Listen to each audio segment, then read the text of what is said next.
Hey guys, this is Deepak Thakkar from Finessse Interactive, and as promised, we are back with the fourth episode of Founders Bytes, a simplified and unfiltered version of digital marketing. Today, we would be talking about e-commerce marketing. What is e-commerce marketing? Compare it to a physical store. Before you walk inside the store, when you are there in the store, and after you move out of the store. All these three steps, when compared to screen, is something which is, I would typically say, e-commerce marketing. You start with the awareness and traffic, for which you could be doing search engine optimization, you could be running ads, you could be doing influencer marketing. So that's something which makes people aware about your brand. Then comes the conversion part. So for conversion, your product pages, your social proof, which are the testimonials or the reviews, matter most. And then comes the retention part. So retention is the most important part of any e-commerce marketing strategy. If you are able to generate multiple sales out of the same person, that's how you'll turn profitable. Otherwise, you'll always be spending money to get customer back to your channel. Now, if you compare this to online marketing, awareness and traffic is something that you do before a person walks inside your store or comes to your website. How do you do it? So you do search engine optimization for your website, you'll be running ads on social media. You could also be using influencer marketing. That's how people come to know that, okay, there is this brand that sells ABC.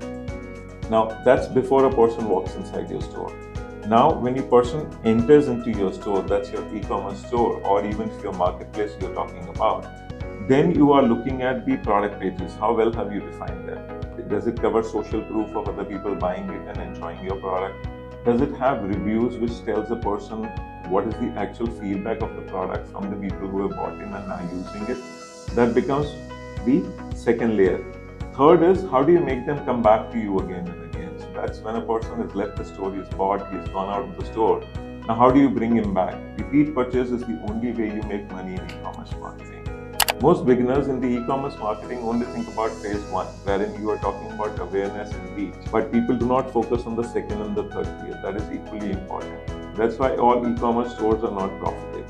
Another aspect that we all need to consider is, do not create your D2C store before putting your products on marketplace. That tells you how many people are interested in your product, how many sales are you getting. So when you start getting sales of over 150 products a day, that's when you should start thinking about creating your own D2C store. Because again, as I mentioned, that getting a person to your website is going to be a lot more difficult than selling on a marketplace. Last but not the least, retargeting is very important. So if a person has already bought your product, or if he left the product midway, retargeting is cheaper when you talk about advertising.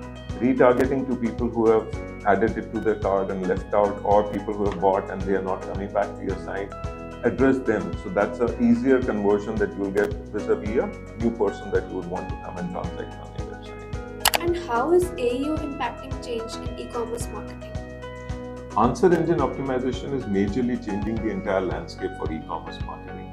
So if your brand mention is there are high chances that a person is definitely going to consider your brand before making a purchase decision.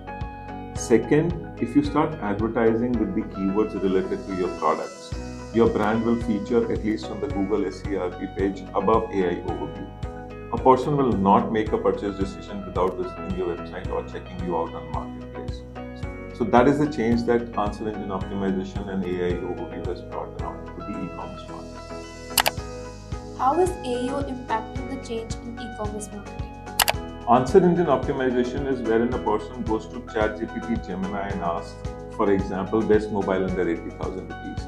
Now you should have created content which makes you come under the price bracket of 80,000 and is considered as the best phone. So for that, you might have to go across and create multiple articles. You'll have to create videos in which you are being compared to the other mobile phones in the same category.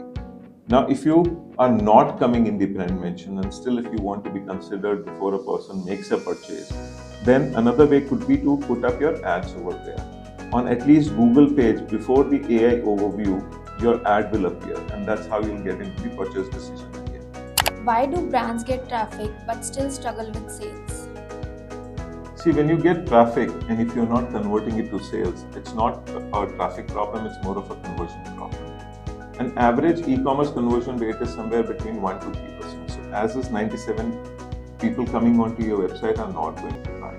But what you could do, so the first drop happens on the landing page. Now, when you're talking about the landing page speed should be good. There should not be any ad mismatch. So if you're promising that this is going to take care of problem A for you, that is something similar message needs to be there on the landing page as well. So the value proposition has to be very, very clear. Next comes the product page. So if the photographs are not good enough, or if there are no reviews or star rating given out by the other customers who have bought your product, chances are a person will drop out. The price is unjustified. So you cannot justify your price that, okay, I'm going to sell a t-shirt for 4,000 rupees, wherein a t-shirt is also available online for 300 rupees. What is the difference?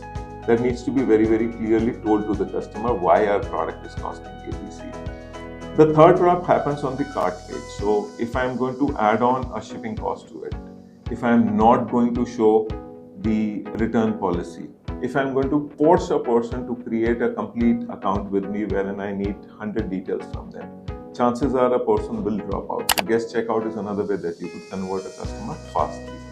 On the checkout page, once a payment failure happens, you should have an option to redo the payment. So that is something which should always be available. Everybody does not use credit cards. So a UPI or a COD option is equally important when a person is checking out of your page. So that's how you make sure that there are no drops, at least on those 4 pages. Other trust signals on any website are very, very critical. So as I mentioned that yes, you should have customer reviews and star ratings. You should show clear messaging. What is this product going to solve for you? You should also be looking at displaying of the payment security measure. You should also be looking at a founder story. So people buy from people rather than buying from a company. So if I have a small note which is coming up on the screen, or along with the product delivery, if I get a handwritten note from the founder, chances of me coming back to that site again are going to be very high. So that's how you increase the conversion rate from your website.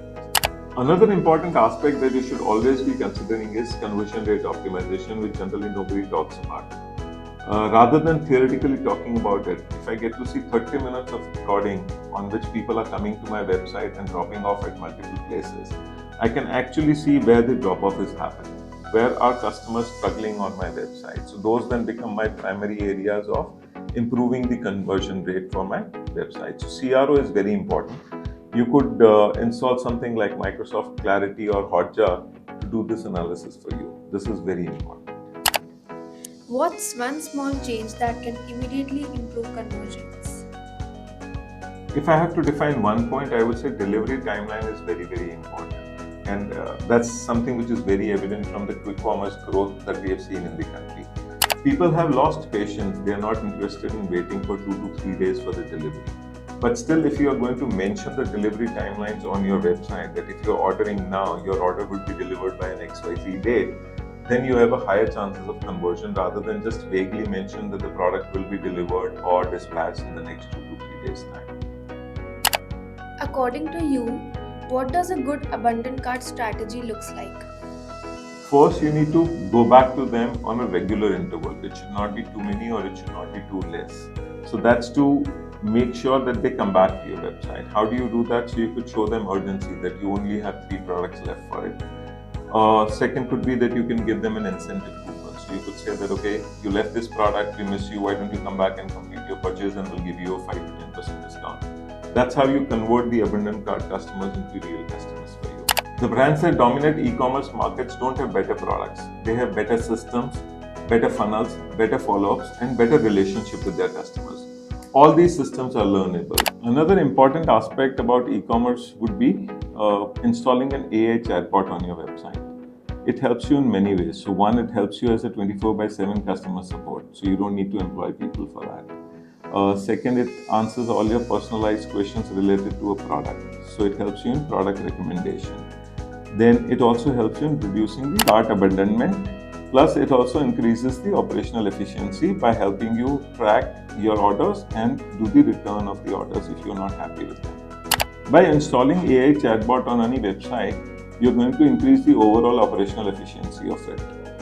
It answers product-related questions. It helps you with personalization of your items. It helps you with tracking and return also. So overall, it reduces the cart abandonment also, and overall efficiency of your website will go up. What do you see as the future growth of the e-commerce industry in India? Indian e-commerce industry in the year 2025 stood at $90 billion. Now, as per a Deloitte and Google study, this is going to reach $250 billion by the year 2030. That's a threefold growth that we are talking about. The main reasons for that are going to be, one, there are 150 million new users which will be joining in from tier 2, tier 3 cities. That is going to grow the industry at a very, very fast pace. Second, the Gen Z dominance is also taking up. So by 2030, you will have about 250 million Gen Zs which will be driving the entire e-commerce market, typically related to lifestyle, beauty, and electronics. This is also bringing around a very interesting change in the e-commerce industry. The Gen Z is going to change the complete purchase cycle. Right now, it moves from awareness to purchase. Rather than that, it is immediately going to go through a non-linear loop, resulting in instant gratification. So overall industry is going to go to 250 billion. If you're not in the industry, you're definitely going to miss out. The overall e-commerce industry in India, it is going to go threefolds by year 2030. 30% of the sales would be happening through the creator base. Influencer marketing becomes paramount for all of us.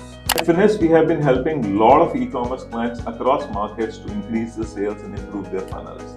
Please connect with us if you're interested in increasing your e-commerce sales. Please share this video with people who would benefit from it. And do comment in terms of what is it that we missed out in this episode, or any other topic that you would want to learn from us or understand from us. This is Deepak Thakkar signing off. See you next time.